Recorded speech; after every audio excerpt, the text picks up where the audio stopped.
আসসালামু আলাইকুম। একজন অসহায় মহিলা পেয়েছি, একটু ওনার সঙ্গে কথা বলি। আসুন দেখি। আসসালামু আলাইকুম। ওয়ালাইকুম সালাম বাবা। একটু জোরে বলেন। বাবা আমার স্বামী নাই, বাপ মা নাই, তাই ভিক্ষুকের খাই বাবা।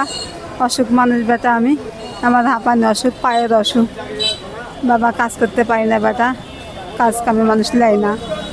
কি তো আপনার আপনার কেউ নাই? না, আমার কেউ নাই বাপ, কেউ দেখার মতন নাই আমার। আমি যদি রাস্তাঘাটে পড়ে মরে থাকি তবু আমাকে কেউ দেখার মতন কেউ নাই, এরকম অসহায়। তাই জন্য বাবা মানুষের টিন আমি চিনতে চলি বেটা, তাই চলি বাপ আমি। মানুষের যা দেয় ওই আমার অতিথি চলি বাপ আমি। কিচ্ছু নাই বাপ আমার, কিচ্ছু নাই আমার। কর্ম করে খাওয়ার মতন কিছু নাই বাপ, আমার 10 টাকা দেওয়ার মতন কেউ নাই।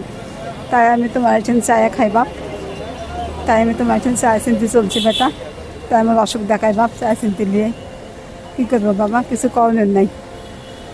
এই তুই বাবা, আমি যদি রাস্তাঘাটে পড়ে মরে থাকি তো বাবা আমাকে দেখার মতন কেউ নাই, এরকম অসহায় মানুষ আমি।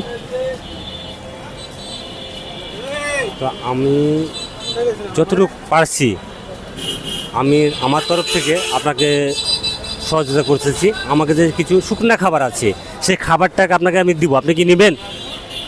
দাও দাও, তুমি যা পারবা দাও। খাবারটা দেখি।